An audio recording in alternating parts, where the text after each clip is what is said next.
मेरी तरफ से तमाम निक्के बड़े लम्बे छोटे मोटे पतले गोरे काले बच्चे बूढ़े जवान मर्द औरत अमीर गरीब शहरी पेंडू नशई बाबू सैयद चौधरी महर बलोच मलक राजा मिर्ज़ा काजी भट्टी अवान मियाँ राणा शेख जदून अब्बासी कियानी बाजवा भट्ट जट गुज्जर वड़ैच खरल और आपके चाचा चाची ताया ताई खाला खालू फुफ्फो फुफ्फा मामू मामी मसेर कज़न साला साली देवर जेठ भांजे भांजी भतीजा भतीजी पोता पोती दादा दादी नाना नानी नवासा नवासी अब्बा अब्बू अम्मी बहन भाई भाभी दोस्त अजीज़ रिश्तेदार हमसाए और आपके अहल खाना को एडवांस ईद मुबारक हो।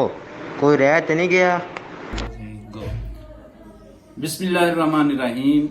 अस्सलामु अलैकुम वरहमतुल्लाहि वबरकातुहू। मेरे मोहतरम दोस्तों, बुजुर्गों, भाइयों और पूरी दुनिया में बसने वाले मुसलमानों, आपको ईद उल फितर की बहुत बहुत मुबारकबाद हो।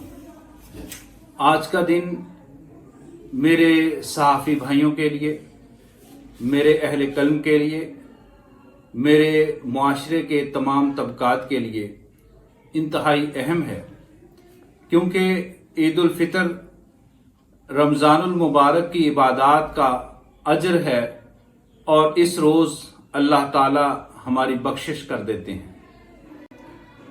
हमारा यकीन है कि हमारी टूटी फूटी इबादतों को ज़रूर अल्लाह ताला ने कबूल किया होगा और आज हम सब की अल्लाह ताला ने बख्शिश कर दी होगी।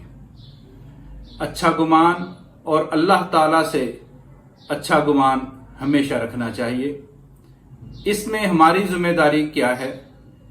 ईद उल फितर का जो दिन है, इस रोज़ कम अज़ कम हम अहद करें कि हम सियासी इख्तलाफ हो, ख़ानदानी इख्तलाफ हो या कोई भी और किसी किस्म का इख्तलाफ हो, उसको पसे पुष्ट डालते हुए, उसको भुलाते हुए हम अपने जिसके साथ हमारा इख्तलाफ है उसके पास जाएं और दिल से कीने को दूर करते हुए उससे ईद मिलें।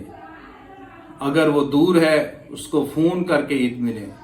ईद उल फितर के इस खूबसूरत दिन पर ये अहद करना चाहिए हमें कि हम हमेशा बर्दाश्त को फ़रोग़ देंगे, हम बर्दाश्त करेंगे और हम कोई भी ऐसी बात नहीं करेंगे जिससे किसी की दिल आज़ारी हो।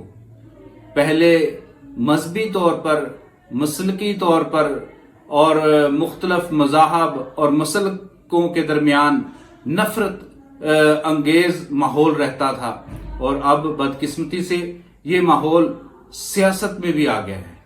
हर घर में हर शख्स का सियासी जो जहन है, सियासी नज़रिया मुख्तलफ है, तो क्या हर घर में हमें लड़ाई करवाने देनी चाहिए?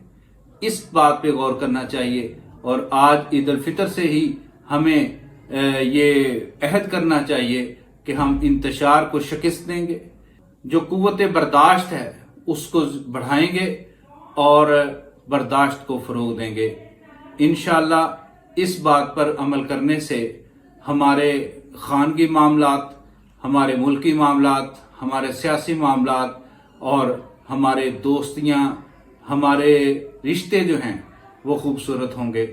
अगर आप खूबसूरत रिश्तों को एंजॉय करना चाहते हैं और ज़िंदगी से लुत्फ़अंदोज़ होना चाहते हैं तो अपने अंदर बर्दाश्त कीजिए और ईद उल फितर को खुशी का दिन समझते हुए दूसरों को माफ़ करने का जज्बा पैदा कीजिए। यही मेरा पैगाम है। वस्सलामु अलैकुम वरहमतुल्लाहि वबरकातुहू।